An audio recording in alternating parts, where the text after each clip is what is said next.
Assalamualaikum warahmatullahi wabarakatuh. Selamat pagi. Selamat pagi. Selamat pagi, Alfat. Bagaimana kabar Anda pemirsa pada hari ini? Semoga tetap fokus menjalani hari ya.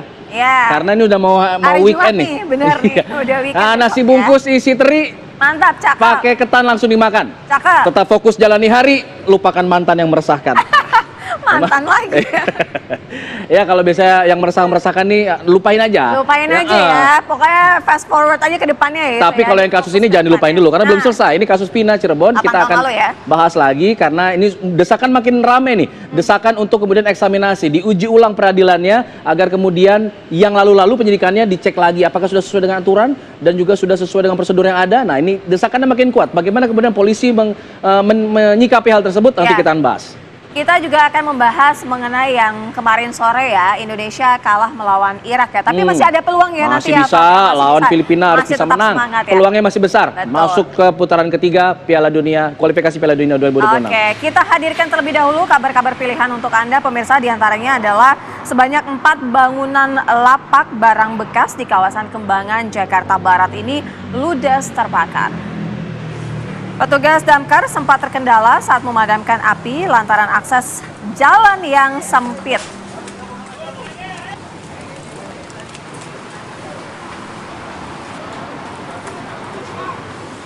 Ya, kencangnya hembusan angin membuat api ini terus membesar, melahap bangunan-bangunan lainnya. Kobaran api juga membakar sedikitnya ada 4 bangunan lapak. Nah, petugas damkar yang tiba di lokasi menurunkan 16 unit mobil serta 85 personil. Petugas sempat terkendala karena memang sulit untuk menjangkau titik api. Belum diketahui penyebab dari kebakaran ini dan yang dipastikan adalah tidak ada korban jiwa dalam peristiwa ini.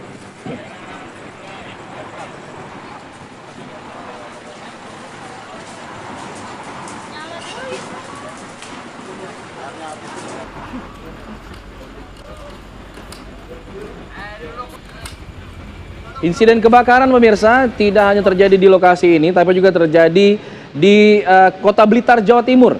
Kita akan melihat juga bagaimana kondisi di sana. Ini adalah kebakaran yang terjadi pada sebuah gudang penyimpanan kerajinan kendang di Kelurahan Tanggung, Kecamatan Kepanjen Kidul, Kota Blitar, Jawa Timur. Api ini menghanguskan ratusan kendang yang sebenarnya akan diekspor, tapi kemudian sudah terbakar. Warga berusaha memadamkan api dengan alat seadanya, namun api justru semakin membesar lagi serta menghanguskan seluruh isi gudang. Warga pun berupaya melokalisir api agar tidak merambat ke bangunan lain di sekitarnya. Karena lokasi kebakaran ini berada di tengah permukiman padat penduduk sehingga warga pun khawatir kobaran api ini dengan cepat membesar lantaran banyaknya bahan kayu yang membuat api dengan cepat merembet dan juga membuat terbakar. Api baru bisa dipadamkan setelah petugas pemadam kebakaran tiba di lokasi kejadian. Kepolisian Polres Blitar Kota masih terus melakukan olah TKP untuk mengetahui penyebab kebakaran. Tidak ada korban jiwa dalam musibah ini.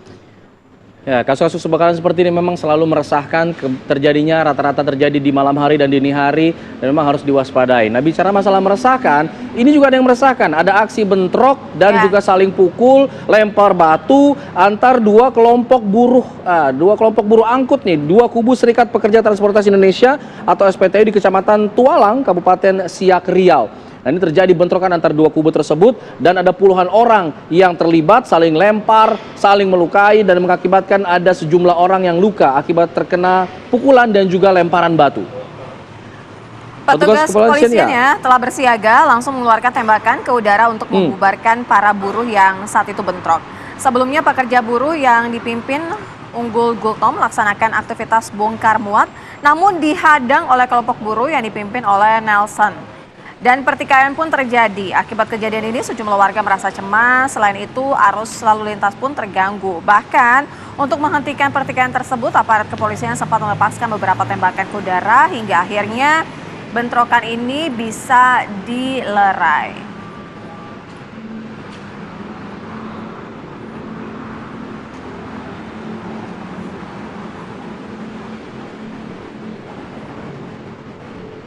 Kami hadirkan informasi selanjutnya pemirsa, sebuah jembatan yang berada di Kecamatan Cigelis, Kabupaten Pandeglang, Banten ini ambruk pada beberapa hari yang lalu. Warga pun harus menaiki tangga bambu untuk beraktivitas. Ini adalah video amatir dari warga yang memperlihatkan ada sebuah jembatan di Kampung Sawah di Desa Karangbolong di Pandeglang, Banten ini ambruk. Jembatan ini memiliki panjang 12 meter, lebarnya 5,5 meter.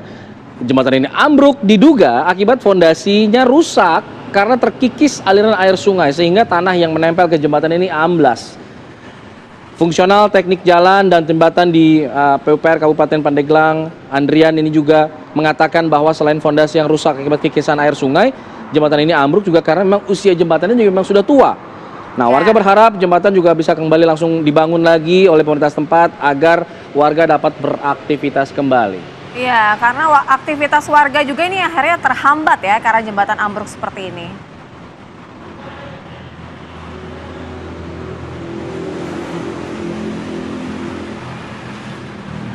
Ya, selanjutnya ada informasi dari Goa pemirsa, ini dari informasi mengenai seorang ibu rumah tangga di Goa Sulawesi Selatan yang diduga tega menganiaya anak kandungnya yang masih balita. Dugaan tindakan kekerasan yang dilakukan ibu kandung terhadap anak balita ini terjadi di Kecamatan Bontongompo, Kabupaten Goa, Sulawesi Selatan. Pelaku adalah ibunya sendiri. Ia bahkan mengancam anaknya menggunakan pisau dapur sambil merekam aksinya. Video dugaan kekerasan terhadap anak balita yang diunggah di akun Facebook ini pun tersebar dan viral di media sosial. Petugas Binmas Kecamatan Bontongompo yang mendapat informasi adanya tindakan kekerasan terhadap anak balitanya sendiri langsung mendatangi TKP. Hasil pemeriksaan sementara, HA yang merupakan ibu balita mengaku video yang dibuat hanya sekedar konten untuk suaminya agar suaminya mau memberikan nafkah kepada anaknya. Ini benar-benar tidak dibenarkan gitu ya, ibu kandung bisa menyiksa anak balitanya sendiri hanya untuk konten.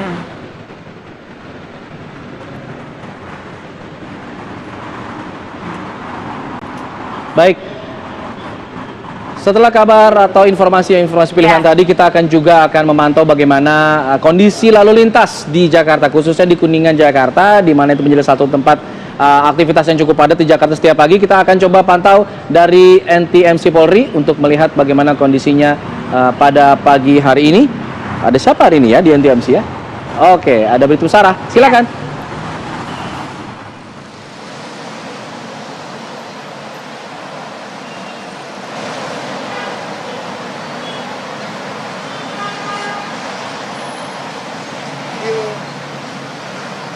Baik, terima kasih Alfat dan Vira, serta selamat pagi pemirsa.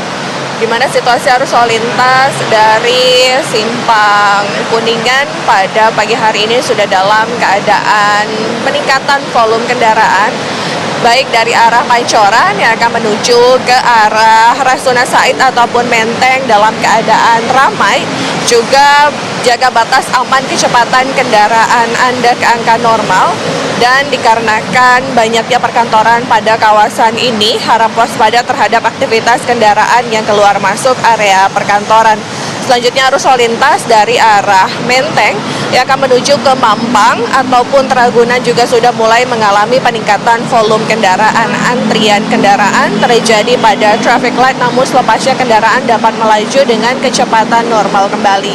Dan dari arah Mampang ataupun Ragunan yang akan menuju ke arah Menteng atau berbelok menuju ke Semanggi masih dalam keadaan kondusif ramai pada pagi hari ini. Situasi yang sama juga dari arah Semanggi akan menuju ke Pancoran masih dalam keadaan ramai lancar. Selalu gunakan sabuk keselamatan bagi Anda yang akan berkendara dengan roda 4 dan helm bagi Anda yang akan berkendara dengan roda 2 untuk menjaga keamanan Anda saat berkendara. Dan dapat kami informasikan berdasarkan data IRSMS Korlantas Polri, angka kecelakaan lalu lintas di seluruh Indonesia 1 kali 24 jam terjadi sebanyak 233 kasus laka lantas dengan rincian 34 meninggal dunia, 30 luka berat, dan 320 luka ringan. Untuk menekan angka kecelakaan lalu lintas tersebut, kami menghimbau bagi Anda untuk selalu berkendara dalam kondisi yang prima, tidak berkendara dalam kondisi yang mengantuk, dan patuhi rambu lalu lintas yang berlaku. Untuk informasi tentang kondisi arus lalu lintas, Anda dapat menghubungi call center kami di 1500669 atau melalui SMS Center di 9119. Stop pelanggaran, stop kecelakaan, keselamatan untuk kemanusiaan, salam presisi, kembali ke studio. Baik, terima kasih. Terima kasih Bribtu Sarah informasinya mengenai pantauan arus lalu lintas di daerah kawasan Kuningan, Jakarta Selatan. Saat ini masih ramai lancar dan tetap kita imbau ya untuk hati-hati ketika berkendara, jangan terburu-buru untuk sampai ke kantor gitu ya. Baik, kalau yang satu ini memang harus buru-buru ditindak. Ini ada informasi dari Toli-Toli pemirsa, di mana ada sekelompok pelajar SMP dan SMA kedapatan ngumpul bersama berbuat mesum di situ dan akhirnya direkam oleh warga sekitar dan ini dibubarkan. Ini menjadi hal yang meresahkan, kita akan bahas saja. Tetap di sini di Apa Kabar Indonesia Pagi. Ya, Anda kembali di Apa Kabar Indonesia Pagi ya. Indonesia Pagi. Kita lanjutkan informasi yang viral juga ya Fatah di media sosial dan membuat miris gitu. Sangat miris. Ini ada sekelompok pelajar SMP dan SMA yang kedapatan oleh Satpol PP di Toli-Toli, Sulawesi Tengah. Mereka bolos sekolah, ngumpul di sebuah kontrakan bersama-sama. Ternyata di sana mereka berbuat mesum. Nah, dalam video viral itu pemirsa, ada terlihat sejumlah anggota Satpol PP dan juga ada guru juga di situ menggerebek sebuah rumah kosong yang ternyata dijadikan tempat bolos selama ini oleh sejumlah siswa dan juga siswi. Nah, menurut keterangan pihak Satpol PP Toli-Toli, hal itu bisa diketahui setelah warga melaporkan nih kepada pihak sekolah bahwa ada rumah yang memang sering dijadikan tempat bolos, tempat nongkrong oleh para siswa di jam-jam sekolah. Pihak sekolah juga lalu akhirnya mengajak Satpol PP dan beberapa pihak lainnya untuk mengecek ke rumah tersebut. Ini adanya di Jalan Veteran di Toli-Toli. Nah, yang mengejutkan, pihak Satpol PP menemukan para siswa bukan hanya bolos sekolah, tapi juga mengkonsumsi minuman keras. Dan digeledah lebih jauh lagi ke dalam rumah kosong itu, petugas menemukan beberapa siswa dan siswi diduga sedang membuat rekaman video melakukan adegan mesum. Aparat kemudian lalu membawa ada 9 pelajar, 7 siswa SMA, 2 siswi SMP ke kantor Satpol PP Toli-Toli untuk diserahkan ke PPA Polres Toli-Toli. Ini pelajar bolos saja sudah salah, ditambah lagi ketahuan berbuat mesum gitu loh. Ini sangat-sangat tidak baik dan harus segera ditindak ya, agar hal-hal seperti ini tidak lagi dilakukan.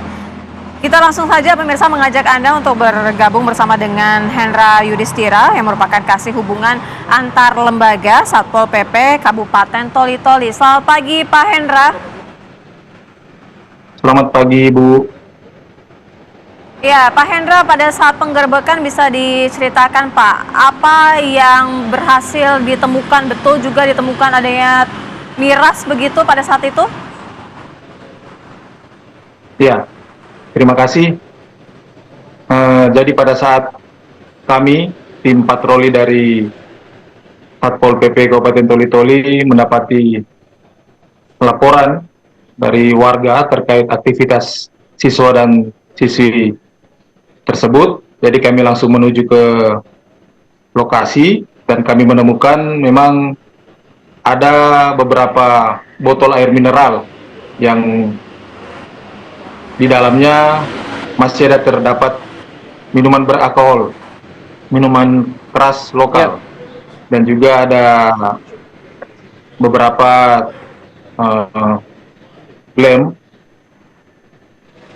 yang mereka gunakan pada saat di lokasi tersebut.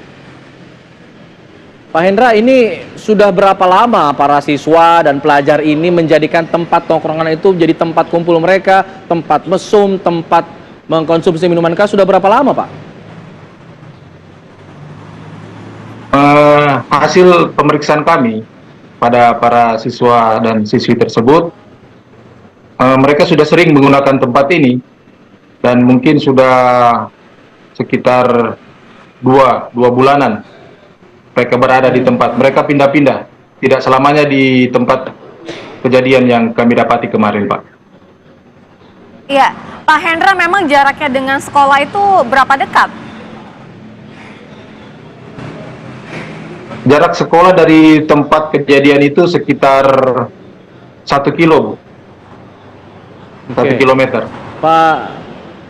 Pak Indra, tadi diinformasikan ada siswa SMA, laki-lakinya dan perempuannya ada 2 siswa SMP, dan mereka diduga melakukan tindakan mesum. Apakah ada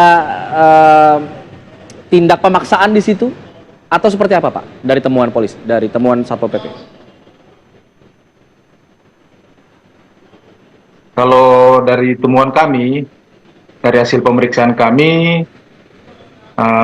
masih sementara mendalami bagaimana terjadinya sampai bisa anak-anak tersebut melakukan hal seperti yang ada di video.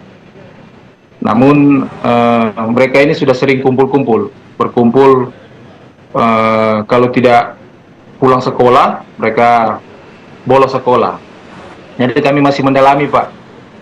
Ada pemaksaan atau bagaimana? Ya, Pak Hendra, saat ini para siswi ini sudah dibawa kemana, Pak? Setelah kami melaksanakan proses pemeriksaan pada hari kejadian tersebut, kami mengundang guru dan orang tua. Setelah kami selesai melaksanakan proses pemeriksaan, kami kembalikan kepada orang tua. Posisi mereka sekarang bersama orang tua. Oke, semuanya berarti sudah dikembalikan orang tua termasuk siswa-siswa SMA tadi ya Pak? Iya, betul Pak. Oke, kalau dari diskusi ataupun komunikasi dengan orang tua dan juga guru, bagaimana sebenarnya perilaku anak-anak yang ditemukan pada saat kejadian itu? Apakah memang mereka kerap melakukan hal-hal yang tidak baik seperti ini begitu, Pak Hendra?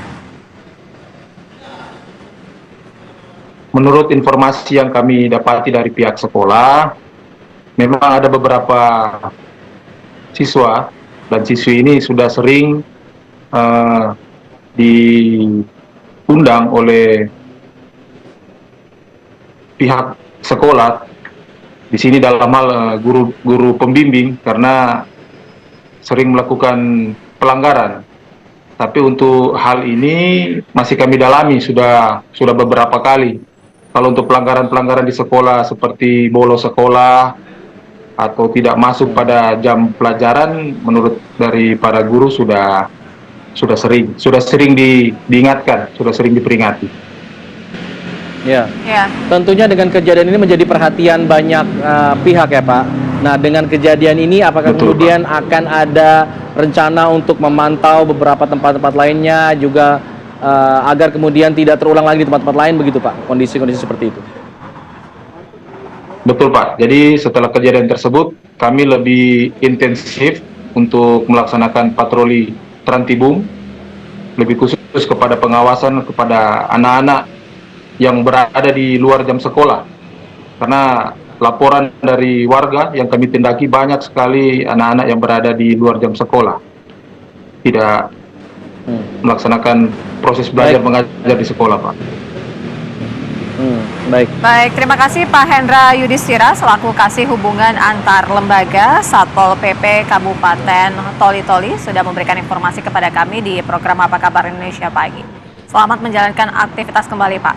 Pemirsa, usai jeda kita akan membahas yang masih saat ini ramai juga diperbincangkan, masih menjadi misteri, masih menjadi pembahasan di media sosial, di berbagai media massa mengenai kasus pembunuhan Vina dan Eki. Perlukah diuji ulang eksaminasi? Perlukah? Ya. Nanti kita akan hadirkan dialognya usai jeda.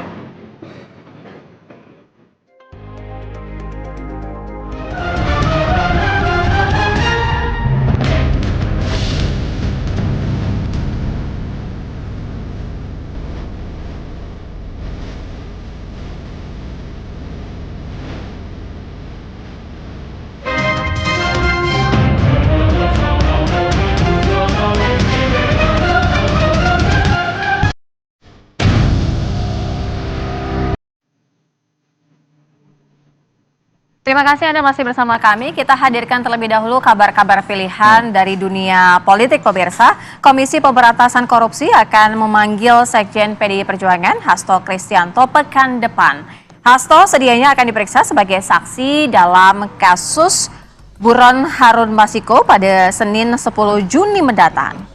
Ya, KPK akan memeriksa 2 orang yang disebut-sebut memiliki hubungan kekerabatan dengan Harun Masiku yang saat ini memang masih buron. Salah satunya yaitu adalah Sekjen PDI Perjuangan Hasto Kristianto. Hasto juga pernah diperiksa sebagai saksi oleh KPK dalam kasus ini pada tahun 2020 lalu dan rencananya Hasto akan diperiksa pada 10 Juni mendatang. KPK juga telah memasukkan Harun Masiku dalam daftar pencarian orang atau DPO selama 4 tahun lebih terkait kasus suap yang melibatkan anggota komisioner KPU.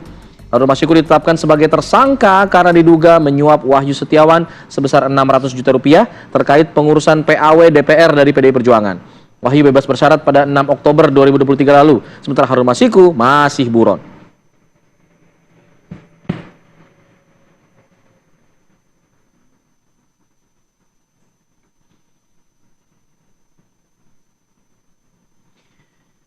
Beralih ke informasi lain, Menteri Pertahanan Republik Indonesia sekaligus Presiden terpilih Prabowo Subianto ini menemui Presiden Joko Widodo di Istana Negara pada hari Kamis siang.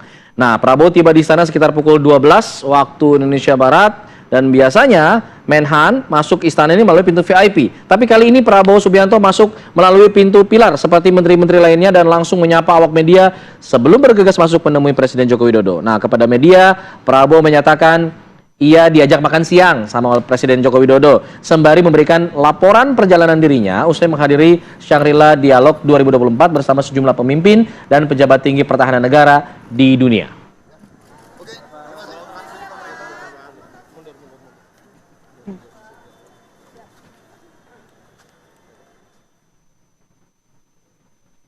Pemirsa, Menteri Pertahanan Republik Indonesia Prabowo Subianto ditugaskan oleh Presiden Joko Widodo untuk menghadiri konferensi tingkat tinggi atau KTT yang akan membahas masalah Gaza Palestina di Yordania. Saat bertemu dengan Presiden Joko Widodo di Istana Kepresidenan pada Kamis kemarin, Prabowo Subianto mengungkap soal penugasan tersebut. Sebelum bertolak menuju Yordania, Prabowo juga diperintahkan Presiden Joko Widodo mampir ke Arab Saudi. Ia tidak menjelaskan secara rinci mengenai agenda di Arab Saudi.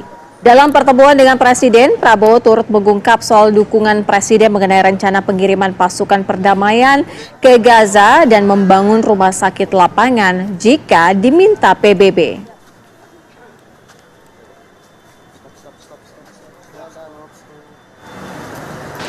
Saya lapor ke Presiden dan Presiden sangat mendukung, memberi instruksi kepada saya. Kita siap mengirim rumah sakit, mengirim tenaga kesehatan kita di dalam Gaza, bekerja sama dengan beberapa negara mitra kita, terutama negara-negara Timur Tengah, ya, yang juga sudah mengoperasikan rumah sakit di situ, yaitu Uni Emirat Arab. Kemudian beliau juga tugaskan saya untuk berangkat ke Yordan, menghadiri KTT gencatan KTT masalah Gaza, dan beliau juga instruksikan kepada saya untuk berusaha mampir dulu di Arab Saudi. Ya, kalau Presiden terpilih bertemu Presiden Joko Widodo, nah Wakil Presiden terpilih Gibran Rakabuming Raka bertemu dengan Khofifah Indar Parawansa di kediamannya di Surabaya, Jawa Timur. Nah, Gibran ini menyampaikan rasa terima kasihnya, lalu kemudian selain kepada Khofifah juga berterima kasih pada para relawan. Ia berterima kasih karena atas jasa dari Khofifah yang sudah mengomandoi tim relawan di Surabaya atau di Jawa Timur. Dan ia menyampaikan juga akan all out mendukung Khofifah Emil di Pilgub Jawa Timur nanti. Nah, kedatangan Gibran bersama Emil Dardak disambut oleh Khofifah dan tim kampanye daerah Prabowo Gibran serta relawan pemenangan di Jawa Timur. Gibran hadir dalam rangka silaturahmi serta menyampaikan rasa terima kasih kepada relawan dan juga para tokoh yang sudah optimal memenangkan Prabowo Gibran di Jawa Timur. Nah, sebagai timbal balik dan balas budi atas kemenangan di Pilpres lalu, Gibran menyatakan akan all out untuk memenangkan Khofifah Emil yang kembali maju di Pilgub Jawa Timur. Nah, usai berkunjung ke kediaman Khofifah, Gibran lantas menuju ke Sekolah Dasar Margorejo 6 Surabaya sembari membagikan susu dan buku gratis ke ratusan siswa.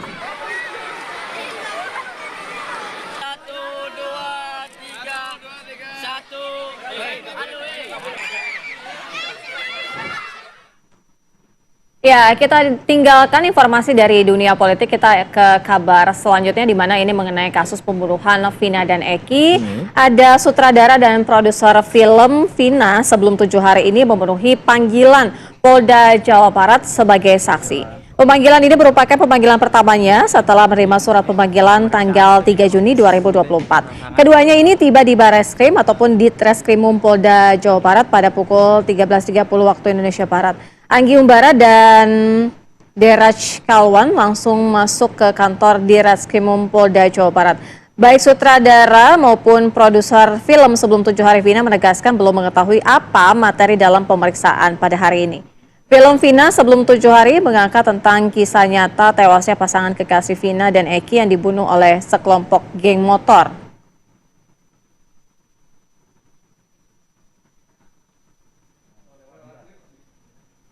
Ketemu Pak Dirkum dulu atau gimana Pak? Semakin bergulirnya kasus Vina dan juga Eki ini membuat desakan publik juga semakin kuat. Ya. Salah satunya desakan untuk mengeksaminasi atau menguji ulang peradilan yang sudah dilakukan oleh pihak kepolisian. Apakah juga itu termasuk juga pengujian di sisi kejaksaan dan juga kehakiman? Nah, informasinya berikut ini.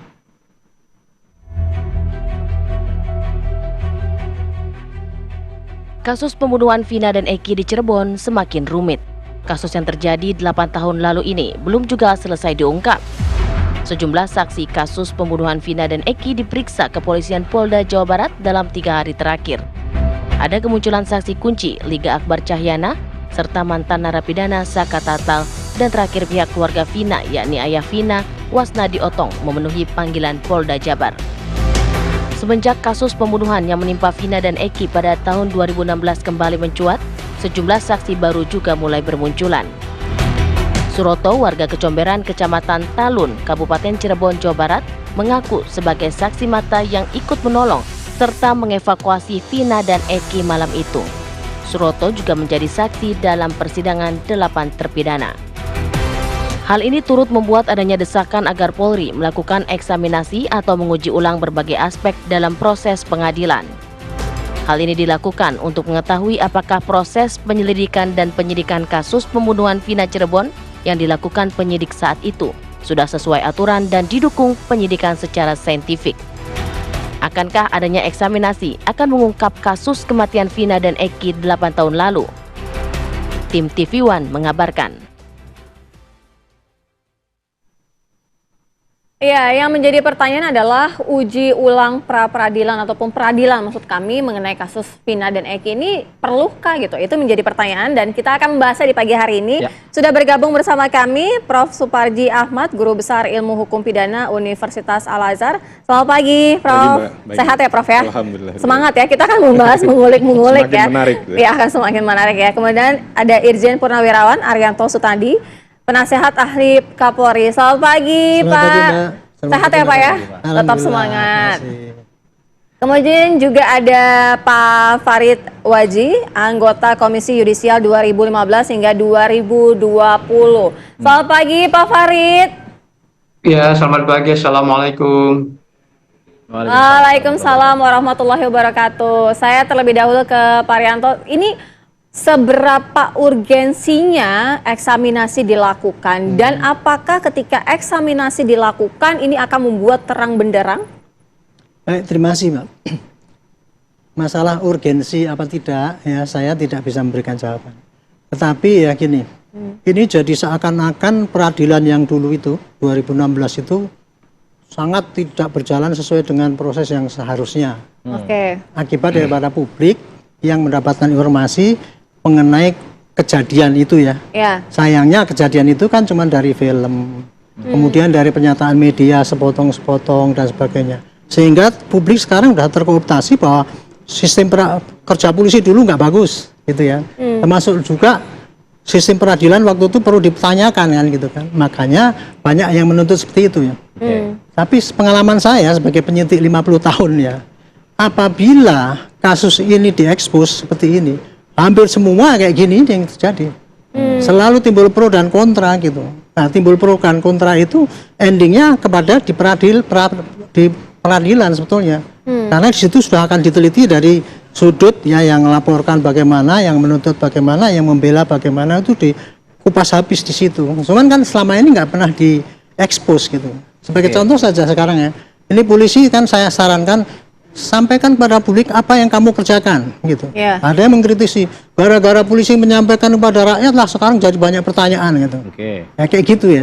Kalau bagi saya eksaminasi daripada peradilan ini menurut saya ya akan percuma karena begini, sudah ada sistem hukum, terjadi sengketa di masyarakat itu ada positif dan negatif. Sengketa begitu ya, itu hanya pakai karena ini masuk dalam ranah pelanggaran pidana atau kejahatan ya, itu ya pakai sistem yang sudah diatur dalam KUHP, acara pidana. Acara pidana itu ya pertama kali dari didapatkan laporan ya. Kemudian polisi bagiannya adalah menyidik itu mencari terangnya perkara itu. Kemudian hasil penyidikan itu diungkapkan di dalam berkas, kemudian diserahkan kepada jaksa. Jaksa itu meneliti apakah ini cukup unsur pidananya dan prosesnya benar sehingga bisa dipakai untuk penuntutan. Kemudian dikirimkan hakim. Disitulah hakim meneliti kebenaran daripada apa yang terjadi di lapangan itu dengan dasar BAP dan kemudian mencari saksi-saksi yang meringankan atau memberatkan. Disitulah kemudian hakim memutus. Ini kan proses itu sudah dilakukan semua gitu. Nah, tapi kan sekarang dianggap wah itu semua kong kali kong itu nggak benar semua kan, seakan-akan dipojokkan kayak gitu. Polisi dengan jaksa dengan hakim sepakat untuk memenjarakan orang ini. Itu yang terjadi. Jadi menurut saya kalau seandainya seperti ini kemudian eksaminasi sebetulnya ya kurang tepat. Karena akhirnya juga kembali kepada klarifikasi lagi. Percuma dan kurang tepat. Tapi setidaknya ada yang mengatakan bahwa dengan eksaminasi ini setidaknya akan mengembalikan marwah kepolisian, Pak. Meskipun ditemukan pelanggaran, nah marwahnya jadi oh ya berani mengakui, berani memperbaiki. Akhirnya kan tuduhannya seakan-akan dulu polisi sudah melakukan tindakan yang tidak betul ya gitu, mengakui gitu.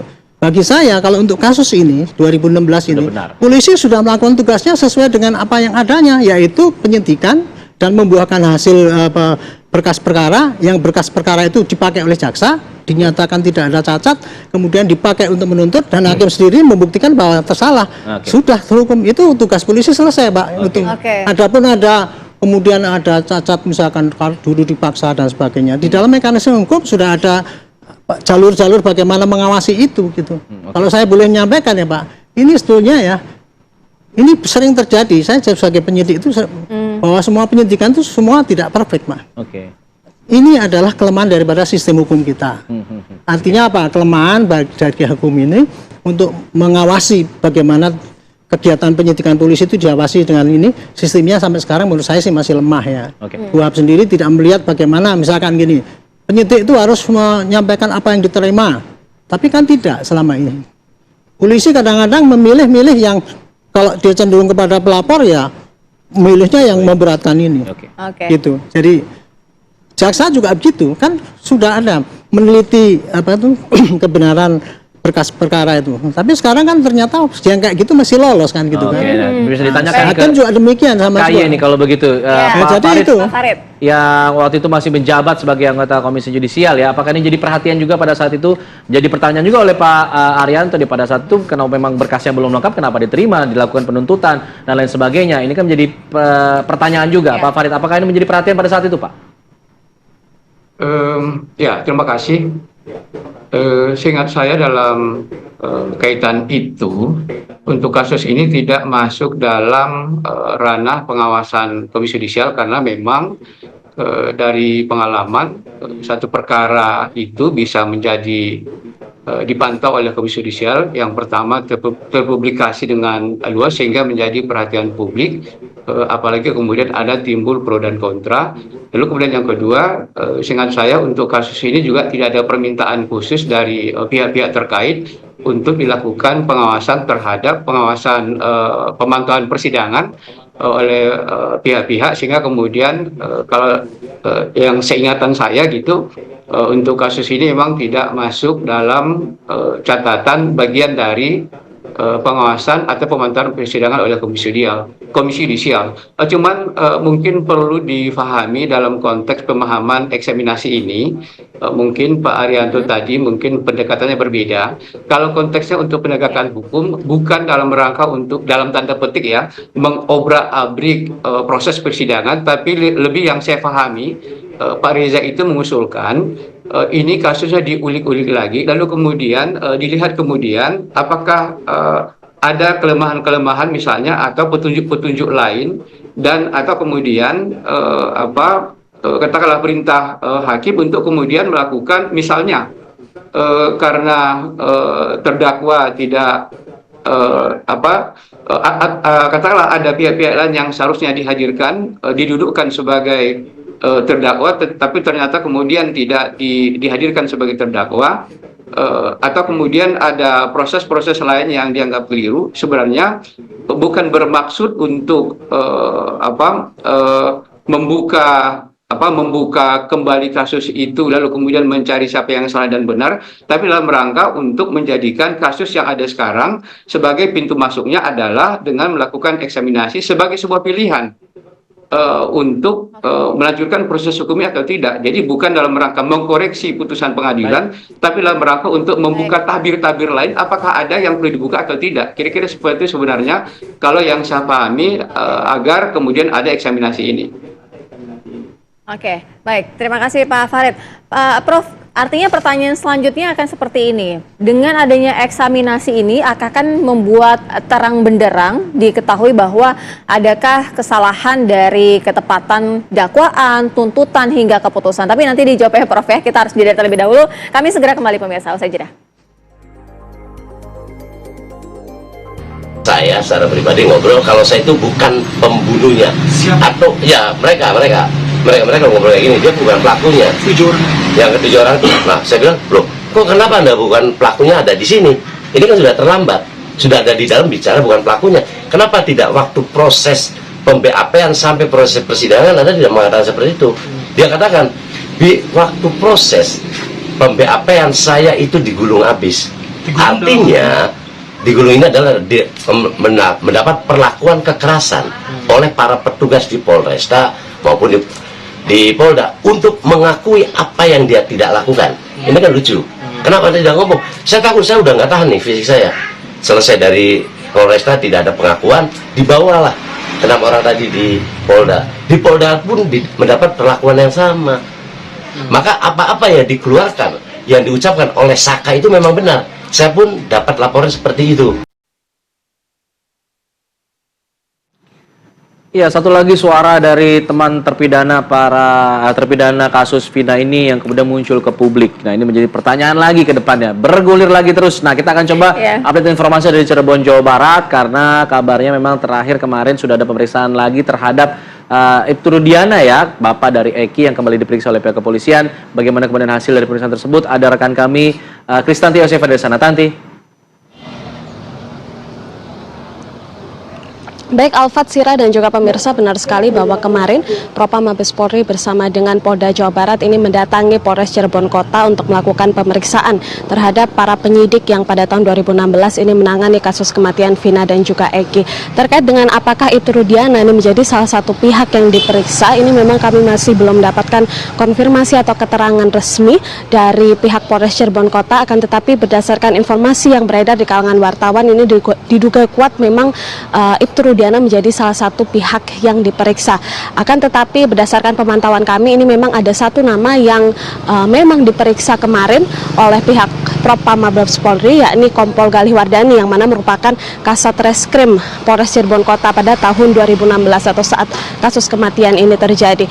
Terkait dengan materi pemeriksaan ini kami juga masih belum mendapatkan konfirmasi atau keterangan dari pihak yang berada di dalam, baik dari Propam maupun Polres Cirebon Kota. Akan tetapi ini memang Ibtu Rudiana kalau mengacu pada BAP dan juga fakta persidangan ini merupakan pihak yang kemudian melakukan penangkapan terhadap para terduga pelaku pada saat itu, yang mana pada saat itu Ibtu Rudiana sendiri menjabat sebagai Kanit Narkoba, akan tetapi melakukan penangkapan terhadap para tersangka pada tahun 2016. Namun sekali lagi kami memang masih menggali informasi atau menggali konfirmasi apakah benar materi tersebut ini menjadi salah satu materi yang kemudian diperiksa oleh Propam Mabes Polri, seperti itu. Serta terkait juga dengan adanya dugaan penyiksaan yang didapatkan oleh para terpidana pada saat proses penyidikan atau penyelidikan ini berlangsung juga.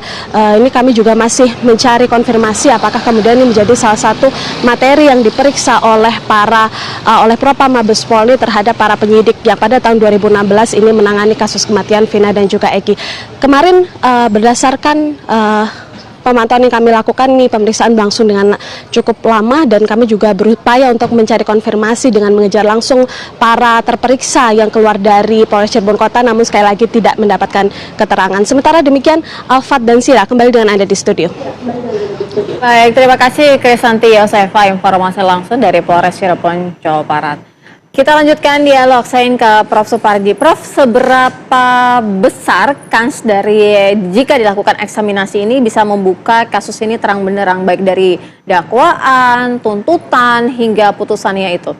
Ya, pertama kita harus berusaha ya mengembalikan langkah hukum, tindakan hukum, termasuk narasi-narasi publik itu pada tujuan ini, bahwa dalam rangka untuk membuat terang benderang perkara, menegakkan kebenaran, menegakkan keadilan.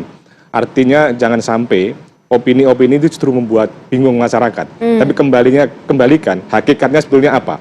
Yaitu adalah bagaimana memberikan keadilan kepada korban, keadilan pada pelaku. Dan kedua, kalau kita kaitkan dengan soal eksaminasi, yang jelas bahwa memang dalam konteks ini hanya sebuah mekanisme pengujian, menguji tentang proses hukum yang telah berjalan. Apakah penyidikan, penuntutan, pemeriksaan di dalam persidangan. Dan pengujian tadi itu tentunya dengan batu uji yang jelas. Peraturan hukum yang berlaku, kemudian teori hukum yang berlaku, atau kemudian putusan-putusan yang sebelumnya. Nah, ketiga, konteksnya memang secara formal, secara sistem hukum kita tidak memiliki kedudukan, ya, artinya tidak akan mempengaruhi proses putusan pengadilan itu tadi, karena memang semuanya sudah berjalan sebagai mekanisme yang berlaku, ada penyidikan, ada penuntutan, ada pemeriksaan persidangan, dan sudah ada putusan. Jadi kalau hal ini kita kaitkan dengan soal eksaminasi, memang pada dasarnya hanya sebagai salah satu mekanisme ya melihat secara objektif tentang proses hukum yang berjalan pada waktu itu. Apakah sudah sesuai dengan aturan yang berlaku, sudah teori yang berlaku, mampu memberikan keadilan atau belum, itu yang dilakukan. Tetapi kalau kemudian kita kaitkan dengan bagaimana dampaknya, bagaimana pengaruhnya terhadap proses hukum ini, saya kira tidak terlalu signifikan. Karena apa? Karena kembali kepada proses hukum yang berlaku secara formil. Bahwa penyidik, polisi hari ini kan melakukan bagaimana memberikan ya kepastian tentang siapa 3 orang yang DPO tadi itu. Kemudian yang kedua yang perlu dilakukan adalah masih ada cerita-cerita bagaimana mereka merasa tidak adil, merasa ada dipaksa dan sebagainya.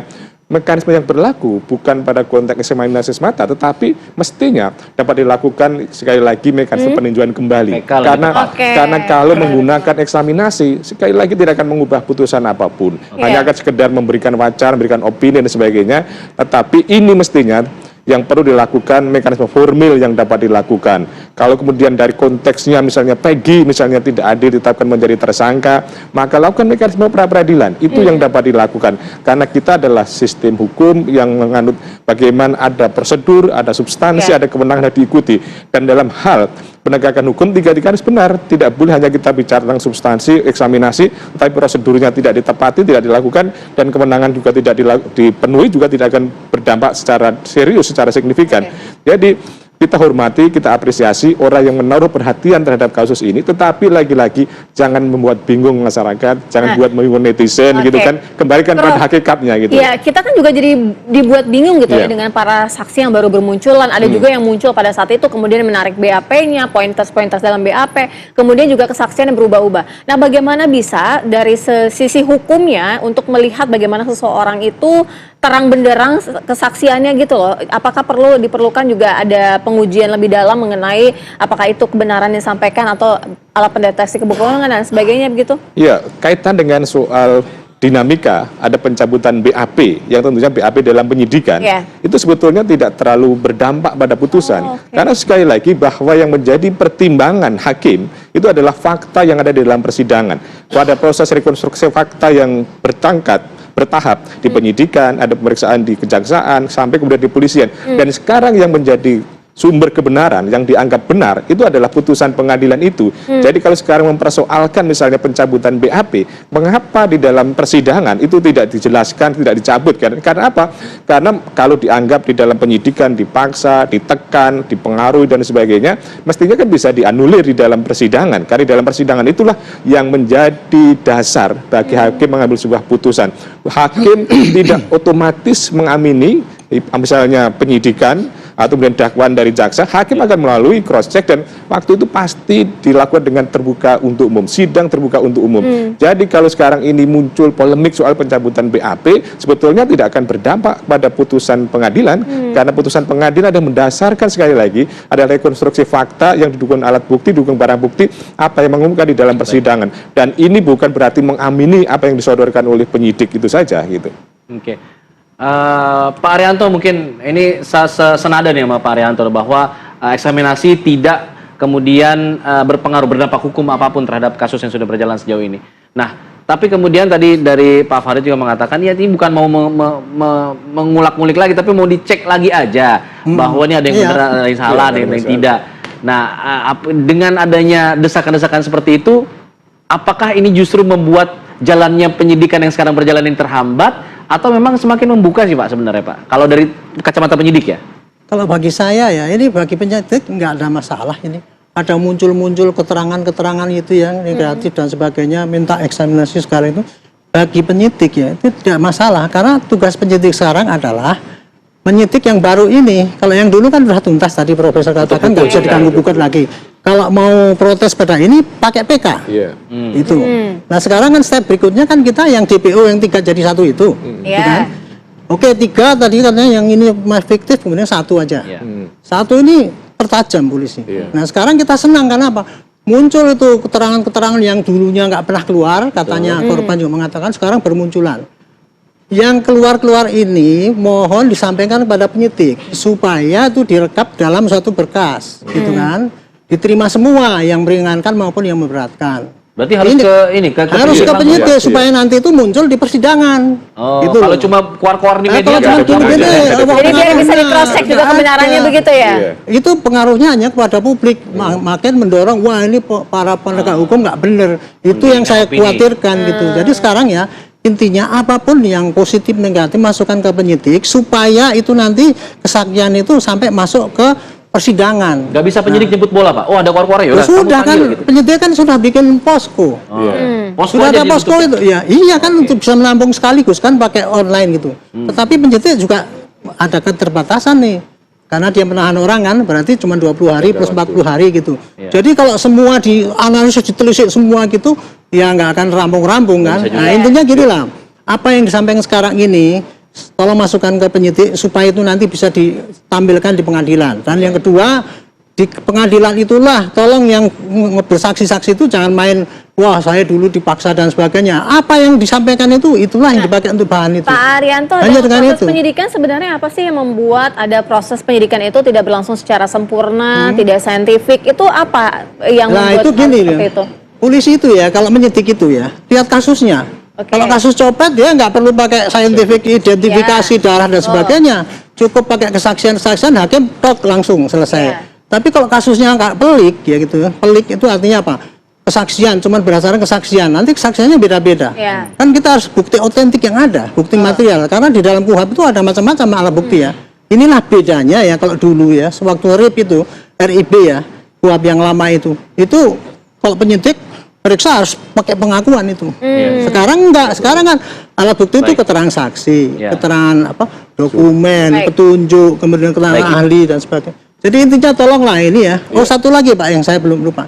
Kalau nanti prosedurnya ini tidak dianggap benar ya untuk kasus yang ini, seperti Pak Hotman itu katanya terlalu cepat menentukan peradilan, ya pra peradilan aja, ajukan pra peradilan, itu selesai. Tapi belum dilakukan juga ya. Kita nanti kan lihat Pak. Saya ke Pak Farid. Kalau kita lihat tadi eksaminasi desakannya cukup kuat, tapi kemudian dianggap tidak berdampak hukum. Malah justru kemudian lebih baik PK saja. Tapi kemudian justru desakan-desakan eksaminasi lebih kuat dibandingkan desakan untuk PK. Nanti saya minta pendapatnya dari Pak Farid. Usai jeda, tetap di sini di Apa Kabar Indonesia Pagi. Ya, tadi di segmen sebelumnya Pak Farid mengatakan bahwa eksaminasi juga perlu dilakukan untuk mencari benar salahnya dalam proses penyidikan pada saat 2016 lalu. Nah, kemudian desakan eksaminasi memang cukup kuat, tapi mekanisme PK dirasa lebih tepat di sini. Tadi dua narasumber yang berada di studio mengatakan seperti itu. Apakah kemudian Anda melihat desakan PK ini bisa menjadi satu hal yang sebenarnya lebih krusial begitu untuk dilakukan ketimbang eksaminasi, Pak Farid? Sebenarnya kedua pilihan tadi tidak ada yang keliru. eksaminasi menjadi pintu masuk yang pertama untuk melakukan PK. Lalu kemudian yang kedua, eksaminasi dapat digunakan sebagai pintu masuk untuk memperbaiki proses yang ada sekarang, karena terkait dengan katakanlah kelemahan-kelemahan atau petunjuk-petunjuk lain yang ada di dalam putusan itu. Jadi sebenarnya, tapi perlu dipahami bahwa sekali lagi eksaminasi itu hanya pilihan.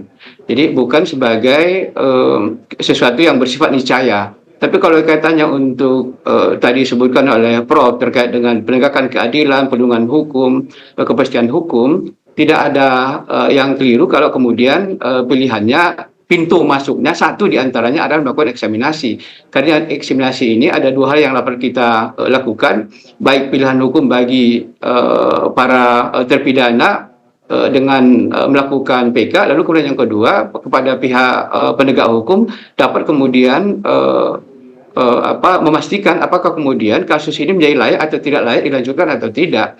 Sebab dengan melakukan eksaminasi terhadap tadi sebutkan istilah ujian, melakukan uji sahih terhadap proses yang ada di peradilan, ini sebenarnya sebagai sesuatu yang sangat berharga, dan itu menjadi penting untuk kalau konteksnya ke sana menjadi penting untuk dilakukan. Tetapi sekali lagi tidak ada kewajiban dan tidak juga bagian dari proses yang harus dilakukan dalam kaitan pilihan eksaminasi ini, karena sebenarnya dia sifatnya relatif dan ini lebih cenderung untuk kepentingan akademis. Tapi kalau kemudian rekomendasi-rekomendasi eksaminasi ini dimungkinkan untuk melakukan penegakan peninjauan kembali dan atau menjadi penguat atau legitimasi perlu atau tidak dilanjutkan perkara ini dengan tersangka baru, ini juga menjadi hal yang menarik berangkat dari eksaminasi. Lalu kemudian yang kedua, tadi benar disampaikan oleh para pembicara yang lain, yang perlu dipahami bahwa dalam hukum yang menjadi rujukan persepsi atau opini publik itu sumbernya adalah putusan pengadilan, fakta persidangan. Lalu kemudian ada suara-suara lain, itu hanya menjadi kalau boleh disebutkan ya, tim hore dalam proses penegakan hukum, karena sebenarnya yang dianggap sebagai alat bukti yang sempurna itu kalau kemudian disampaikan sebagai bagian dari fakta persidangan, dan itulah sebenarnya pentingnya eksaminasi itu. Apakah kemudian fakta persidangan menunjukkan ada tersangka lain atau ada petunjuk lain dan atau dianggap sudah sempurna, itu menjadi titik langkah berikutnya. Apakah kemudian perlu atau tidak lanjutkan perkara ini? Lebih kurang seperti itu. Ya, Pak Farid, artinya kalau dari penjelasan Pak Farid sebenarnya kalau misal dari proses eksaminasi jika dilakukan, artinya bisa membawa kasus ini kepada juga hal-hal seperti novum ya, ataupun bukti baru yang mungkin tidak pernah terungkap di persidangan sebelumnya, begitu Pak Farid? Benar. Makanya eksaminasi ini, tapi perlu dipahami ini merupakan pilihan saja, bukan sebagai prasyarat untuk kemudian melakukan baik PK maupun memperkuat posisi kasus hukum dari proses yang sekarang bergulir di kepolisian. Dan sepakat tadi sebenarnya ini kesannya bukan lagi bagian dari penegakan hukum yang sesungguhnya, ini sudah mendekati drama. Dan kalau pendekatan saintifik sebenarnya seharusnya tidak sepanjang ini prosesnya. Lebih kurang tapi begitu. siapa Pak yang bisa untuk melakukan eksaminasi ini? Karena dalam aturan tidak ada yang menentukan nih siapa yang bisa punya wewenang itu. Eksaminasi ini seharusnya dilakukan oleh pihak ketiga yang netral dan biasanya perguruan tinggi atau kemudian pihak lain, baik kuasa hukum terpidana maupun kuasa hukum tersangka yang sekarang dalam proses hukumnya sedang bergulir di pihak kepolisian. Tapi seharusnya yang disebut eksaminasi harus dilakukan oleh pihak netral, pihak yang secara akademis diakui kemampuan keilmuannya untuk kemudian melakukan eksaminasi terhadap putusan kasus yang sebelumnya. Jadi kalau konteksnya sini bisa atas permintaan para kuasa hukum dapat juga dilakukan oleh perguruan tinggi dan atau pihak ketiga lain yang dianggap oleh secara hukum dianggap pihak yang memang akan membuat rekomendasi yang netral, kepentingannya akademis atau tadi disebut dengan kepentingannya untuk kepentingan ilmu pengetahuan dan nanti bermuara kepada penegakan hukum. Baik, kita ke Prof. Suparji. Ini kalau misalnya jika memang eksaminasi dilakukan dengan pihak yang netral, artinya akan juga mengungkap kasus ini dengan membawa novum ataupun bukti baru gitu. Ya, sehingga bisa terang benderang. Peluang itu ada ya, tetapi sekali lagi bahwa eksaminasi kan sebuah tradisi akademis ya, yang urgensinya dalam rangka membantu membuat terang benderang perkara, membantu menegakkan kebenaran dan keadilan terhadap misalnya satu putusan-putusan yang masih mengandung pro dan kontra, masih mengandung misalnya polemik dan lain sebagainya. Tetapi bahwa kita harus kembali pada sistem hukum yang berjalan, bahwa itu hanya salah satu pintu masuk, saya setuju, tetapi kemudian tidak perlu kemudian terkuras energi untuk melakukan eksaminasi, kembalikan pada penyidik ya, untuk kemudian mengambil langkah-langkah hukum yang tepat, tetapi juga perlu responsif ya terhadap dinamika yang berkembang.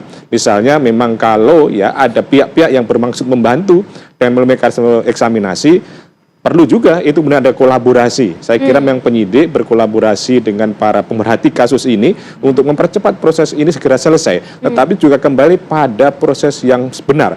Misalnya tidak semua orang dipanggil sebagai saksi, kan betul-betul orang yang melihat, mengalami dan mendengar secara langsung atas peristiwa tersebut. Demikian pula dalam konteks misalnya eksaminasi harus betul-betul ahli, objektif, kompeten, apakah dari kriminologi, ahli hukum, ahli kedokteran, ahli IT dan lain sebagainya, sehingga semuanya menjadi komprehensif. Jadi kalau kita cermati dinamika yang berkembang, yang sampai saat ini mungkin isu barunya adalah soal eksaminasi, hutan eksaminasi, pada dasarnya perlu diapresiasi. Tapi kemudian semua harus proporsional pada fungsi yang sebenarnya, bahwa itu adalah sebuah tradisi akademis, menguji, meneliti, tetapi yang penting adalah batu ujinya harus objektif. Batu ujinya harus betul-betul proporsional, jangan sampai subjektif ada kepentingan-kepentingan tertentu. Gitu. Baik, Pak Rianto, terakhir mungkin untuk menanggapi yang tadi usulannya juga untuk melibatkan semua pihak, ahli-ahli dan sebagainya agar kasus ini bisa lebih cepat diselesaikan. Baik, terima kasih. Kalau saya mengatakan eksaminasi tidak tepat itu bukan saya menolak ya. Itu suatu gagasan yang baik karena melihat kenyataan sekarang ini dituduh seperti itu ya gitu. Tetapi tanpa disuruh pun polisi sudah mengatakan eksaminasi sebetulnya. Dengan kedatangan Propam kemarin itu seperti tadi sampaikan itu bagian daripada eksaminasi. Dan yang kayak gitu itu bukan sekarang, dulu waktu tahun 2016 pun itu sudah ada eksaminasi juga. Propam itu sudah meriksa kenapa kok sampai ada tahanan yang bonyok-bonyok itu ya. Dan kemudian keputusannya adalah kepala bagian tahanannya itu dikenakan disiplin karena dia tidak mengawasi tahanan yang digebukin sama tahanan yang lain gitu. Jadi intinya eksaminasi oke lah, silakan saja. Tapi tanpa disuruh polisi sudah melakukan. Nah, cuman yang satu yang saya pertanyakan, nanti milihnya orang yang pejabat yang piawai, yang integritas butuh waktu. Butuh waktu. Gitu. Jangan memberikan harapan pada rakyat. Oh iya, ternyata kecewa lagi rakyat. Gitu. Jadi tujuannya adalah membuka kasus yang terang benderang, tidak ada lagi pelanggaran hukum di dalam prosesnya. Kalaupun memang ada, nanti kita akan bahas lagi sampai terus bergulir sampai selesai. Sampai Pak Rianto juga jangan kapok ya Pak ya di sini Pak ya. Terima kasih Pak Rianto, terima kasih Prof, terima kasih Pak Fahri juga terima kasih. Ya, usai jeda nanti kita akan melihat informasi seputar One Pride MMA King Size New Champion usai jeda pariwara. Tetaplah bersama kami di sini di Apa Kabar Indonesia Pagi.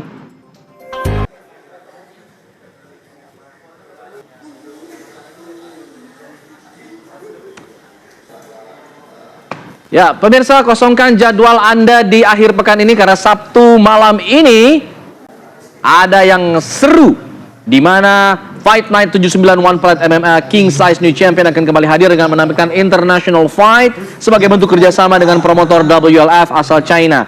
Nah, One Pride MMA Fight Night ke-79 ini akan diikuti oleh 17 fighter yang diselenggarakan, atau 17 fight maksud kami, diselenggarakan di Art Center Denpasar, Bali pada tanggal 7 dan 8 Juni.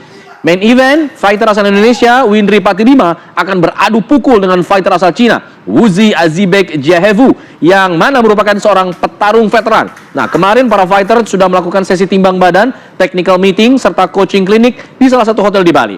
Tensi tinggi antar fighter yang akan bertarung sudah terlihat saat face off antar fighter.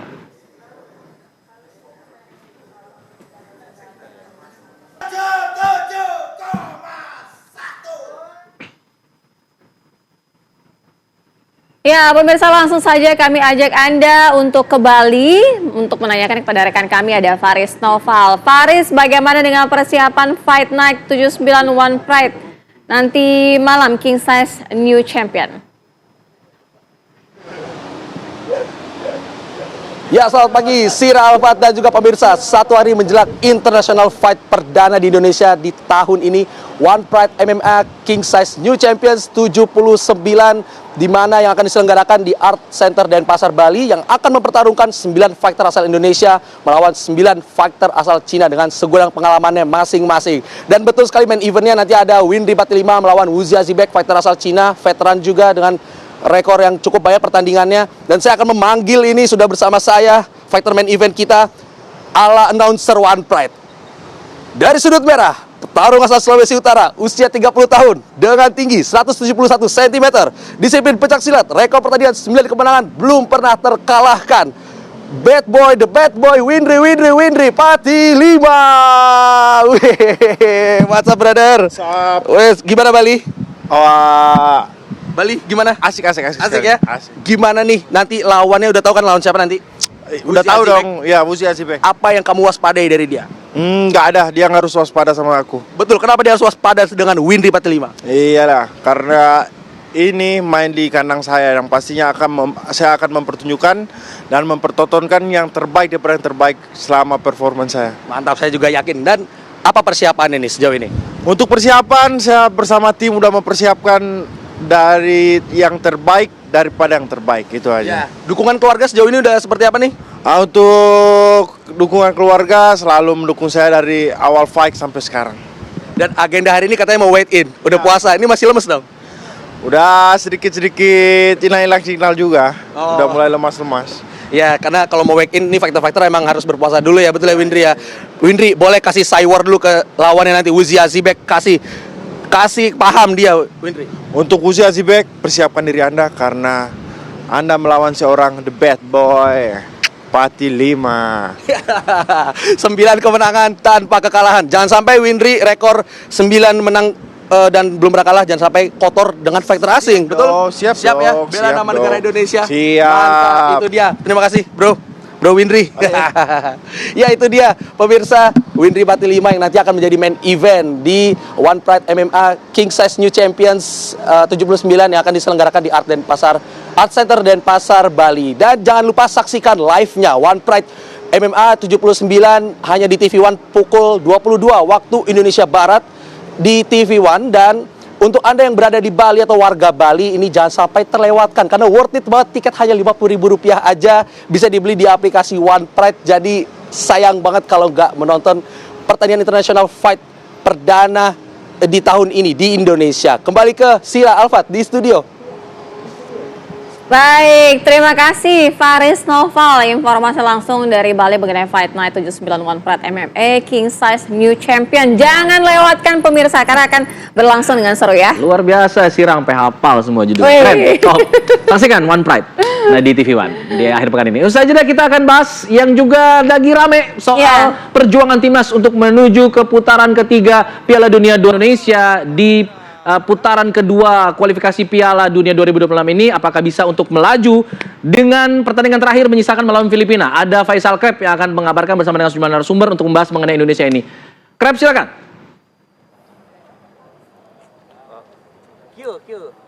Ya, Alfa, Sira, dan pemirsa, langkah timnas Indonesia untuk menyegel atau mengunci satu slot lolos ke babak ketiga atau round ketiga kualifikasi Piala Dunia 2026 zona Asia dan juga satu tiket lolos secara otomatis ke Piala Asia 2027 akhirnya harus tertunda.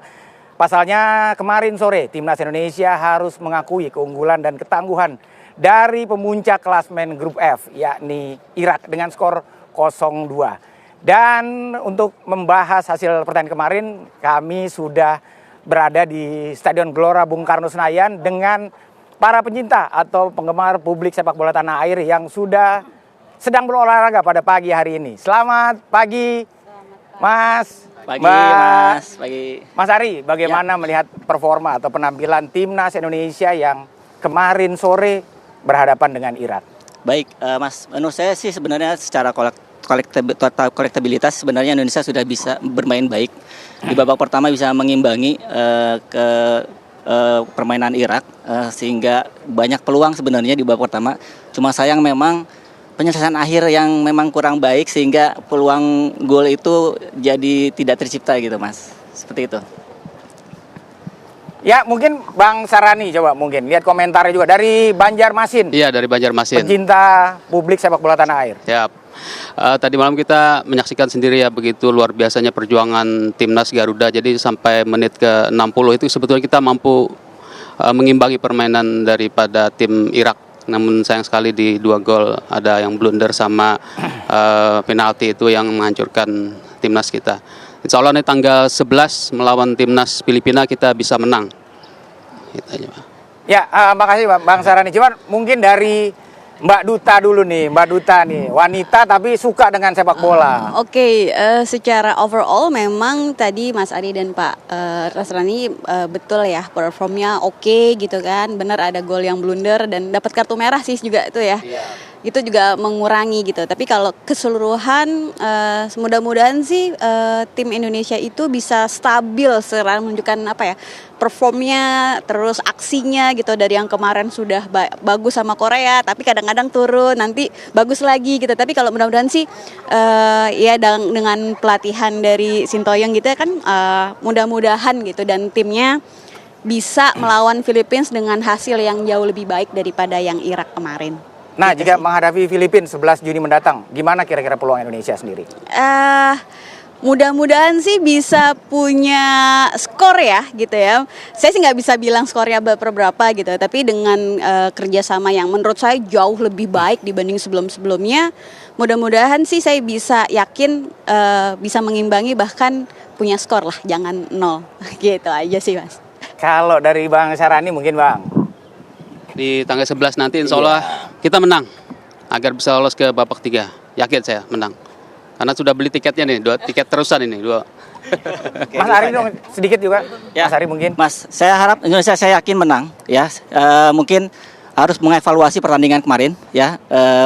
Kerjasamanya juga harus ditingkatkan lagi, kesalahan oper lalu juga penyelesaian akhir juga fisik yang memang sebenarnya ini kan perpaduan antara pemain senior dan junior ya, yang memang sebenarnya masih baru bergabung kembali. Mudah-mudahan makin padu. Saya yakin Indonesia tanggal 11 nanti melawan Filipina menang. Oke, terima kasih Mas Ari, Mas Sarani dan Mbak Duta. Semoga apapun itu juga doa dan dukungan pencinta publik sepak bola tanah air yang datang langsung ke Stadion Gelora Bung Karno akan membakar semangat dan motivasi para pemain timnas kita. Amin, Mas.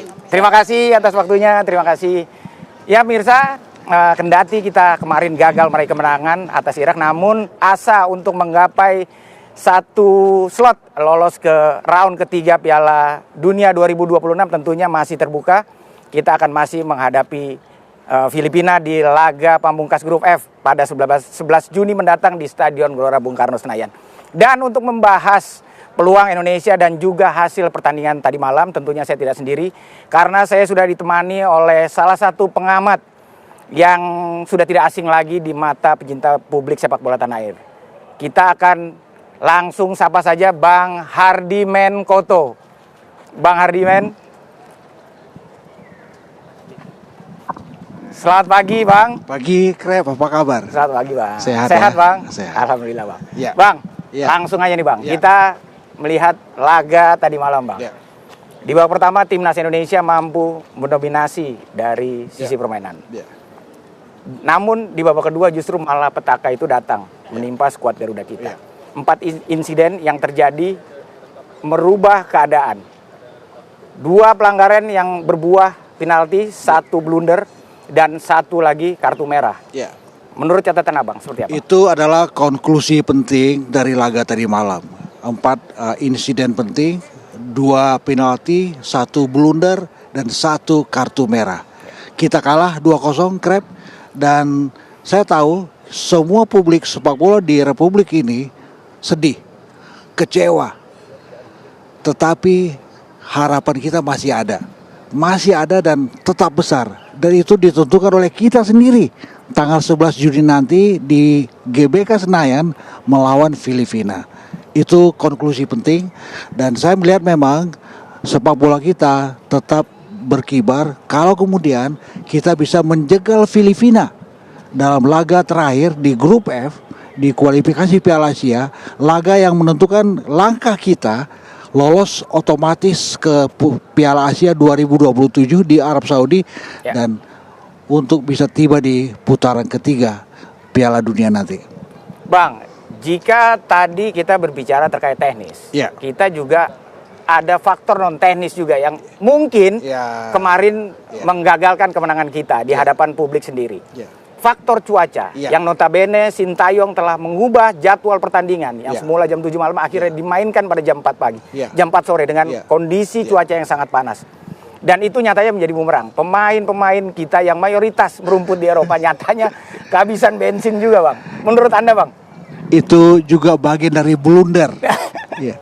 Kick off jam 4 sore ketika cuaca sangat terik, hampir 35 derajat Celcius dengan tingkat kelembapan yang tinggi, dan di situ di Indonesia di internal kita sendiri ada 8 nama yang tidak akrab dengan cuaca yang panas seperti itu. Mereka beredar di Eropa mayoritas, dan ini kemudian meruntuhkan stamina kita. Babak pertama kita dominan, ball possession kita tinggi, tetapi di babak kedua semuanya anjlok. Sedih kita. Tapi keputusan itu memang apapun mesti dikoreksi. Federasi di sini punya sesuatu yang bisa mengontrol permintaan-permintaan yang aneh-aneh seperti yang dilontarkan oleh Sintayong, Krep. Bang, tadi kita sudah membahas terkait trio lini pertahanan kita yang semalam atau kemarin sore juga bermasalah. Dan kalau kita naik sedikit ke tengah, lini tengah kita yang dihuni kemarin ada Sandy Walsh, Tom Haye, Nathan, dan juga Sein Patinama. Bagaimana menurut catatan Anda, Bang? Apakah mereka juga sudah melakukan tugasnya dengan baik? Saya memberikan satu catatan untuk formasi 4 nama di lini kedua. Lini yang paling penting dalam sebuah tim itu adalah ketika Ivar Jenner tidak dimainkan sebagai starter oleh Sintayong. Ivar Jenner selama ini selalu duet dengan sangat bagus bersama Nathan Chow Aon di lini kedua. Tetapi Sintayong memilih sikap untuk membangku cadangkan Ivar Jenner. Ini saya melihat memang ini adalah soal hak dari Sintayong, tetapi kita sebagai publik juga punya kemampuan untuk menilai kenapa kemudian Ivar Jenner dicadangkan oleh Sintayong. Ini membuat bagaimana lini kedua kita tidak begitu bagus, dan efeknya adalah bagaimana seorang Jordi Amat melihat ketika lini kedua kita tidak optimal, dia kemudian lebih banyak maju ke depan, yang kemudian berbuah kepada 1 dari 4 insiden tadi. Dia dilanggar dengan kartu merah, Krep. Dan mungkin, Bang, kalau kita bicara tadi lini tengah, kita lini depan. Di babak pertama kita banyak mendominasi. Position kita sangat kuat. Namun position to position, not position to goal. Banyak peluang, banyak finishing touch yang gagal kita konversi menjadi gol. Itu dia. Jawabannya tunggu, Bang. Saat lagi tetap di Apa Kabar Indonesia Pagi. Ya, masih langsung dari Stadion Utama Gelora Bung Karno, masih di program Apa Kabar Indonesia Pagi. Bang, Bang Riman, perbincangan kita kayaknya semakin panas nih. Melanjutkan pertanyaan saya yang tadi, terkait lini depan kita. Bahwa pertama kita banyak peluang, namun gagal dikonversi menjadi sebuah gol. Catatan Anda? Persoalannya adalah finishing touch. Ini yang tidak optimal yang dilakukan oleh lini depan kita tadi malam. Ada banyak peluang. Bahkan seorang Sandy Walsh, back sayap kanan, bisa punya peluang. Bagus sekali. Sein Patinama juga punya peluang. Rafael Struijk juga punya peluang. Dan yang terbaru adalah bagaimana seorang Ratnar Oratmangun. Duel, one on one, dia dapat 2 pemain, kemudian sontekan pelan dia, itu bisa ditepis oleh penjaga gawang Irak. Finishing touch ini adalah bagian dari koreksi besar yang mesti dievaluasi oleh Sintayong sebelum kita bertarung melawan Filipina nanti. Dan koreksi ini juga dimunculkan dengan banyak hal. Satu adalah kita akan kehadiran 2 nama baru.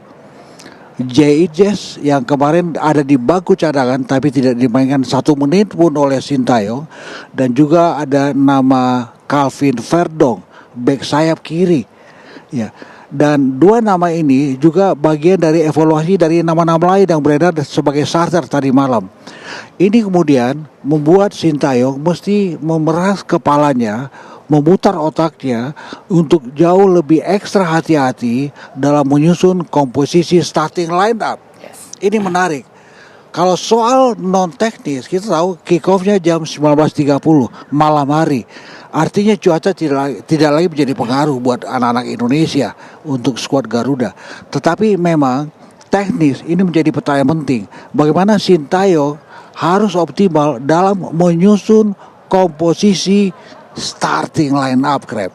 Oke Bang, mungkin pagi ini sama seperti background kita di belakang kita ini Bang, orang sedang memanah, itu juga membuktikan bahwasanya timnas kita sedang membidik round ketiga kualifikasi Piala Dunia 2026. Bang, jika melihat secara evaluasi secara overall, apa yang harus dibenahi oleh Sintayong sendiri? Dan seperti kita ketahui bersama, kita masih mempunyai satu laga tersisa di laga pamungkas grup F menghadapi Filipina 11 Juni mendatang, dan kita akan bermain di Stadion Gelora Bung Karno Senayan. Menurut Anda Bang, seperti apa yang harus disiapkan? Satu yang penting, dan ini sebetulnya adalah statement yang overall, setiap menit dalam waktu reguler 90 menit itu optimalkan. Ada teori optimalisasi di situ. Di lini depan, kalau kita optimal, setiap peluang harusnya bisa terkonversi menjadi gol. Ini tidak kelihatan dalam laga kita melawan Irak tadi malam. Lalu kemudian optimalisasi juga muncul di second line, di lini kedua, Krep. Kalau kita optimal di second line, artinya dengan komposisi yang pas di situ, dan saya melihat Krep harusnya Ivar Jenner tampil sebagai starter melawan Filipina nantinya. Optimalisasi di trio 3 center back kita. Ada nama baru, Zaid Jess. Dia muncul sebagai satu power di lini belakang kita. Dan Verdong saya pikir mungkin tanda-tanya besar. Apakah dia main sebagai starter? Karena dia belum pernah bermain bersama-sama teman-temannya. Kemungkinan besar di lini kedua, ini adalah hal yang menarik. Bagaimana Sintayong sekali lagi, Krep, harus optimal, Krep. Ya Bang, dan Filipina juga tidak bisa dipandang sebelah mata Itu karena dia. Mereka juga tadi malam hanya kalah 2-3 dan kita bermain imbang saat bertandang ke Manila. Ya, dan Filipina kalah itu di menit-menit rawan gol 90 plus 6. Dan ini bukti bagaimana Tom Seinfeld, pelatih Filipina yang baru, itu bisa dan jago meramu skuad mereka dengan nama-nama baru. Ada 13 pemain naturalisasi di Filipina. Banyak nama yang beredar di Indonesia, anak-anak Filipina, semalam tidak dimainkan oleh Tom Seinfeld di Hanoi, Krep. Yang terpenting sekarang adalah lupakan kekalahan, bangkitkan lagi mental kita pada saat menghadapi laga pamungkas kontra Filipina 11 Juni mendatang. Dan hanya kita yang bisa menentukan nasib kita, lolos atau tidak. Prediksi skor dong, menghadapi Filipina. 2-0 cukup. Cukup 2-0, Krep. Ya Mirsa, itulah tadi bincang-bincang kita bersama Bang Hardi Menkoto. Semoga hasil maksimal akan kita raih pada 11 Juni mendatang di Stadion Gelora Bung Karno Senayan. Kembali ke studio, Alfat dan Sira Safira. Baik, terima kasih Faisal Krep informasinya dari Stadion GBK. Bagaimana tadi analisa kualifikasi Piala Dunia 2026. Kita doakan Garuda Muda Indonesia ini bisa meraih prestasinya nanti ya. Nih, Garuda Senior ini, timnas senior. Oh, ya. Nah, nanti kita akan, sebelum kita pamit, kita coba sapa dulu rekan kami, ada Ana Telita dari Kabar Utama Pagi untuk headline hari ini. Silakan Ana. Alfat dan Syira, selamat pagi. Ada informasi dari Sulawesi Selatan di mana seorang ibu rumah tangga ini menganiaya bahkan mengancam untuk membunuh anaknya sendiri. Diduga sang ibu melakukan hal ini lantaran ingin mengancam ayah dari anak tersebut untuk memberikan nafkah. Tapi kita akan dalami di Kabar Utama Pagi bersama dengan psikolog juga nanti sesaat lagi bersama saya Ana Telita. Baik, terima kasih Ana Telita informasinya. Jangan lupakan pemirsa harus saksikan program Kabar Utama Pagi bersama dengan Ana Telita. Mewakili kru yang bertugas, saya Sira Safira. Saya Alfa Tohid, pamit undur diri. Kue putu dimakan, makannya pakai bakwan. Cakep. Meski waktu memisahkan, hati tetap di TV One. Kami pamit. Cakep, pamit. Dadah.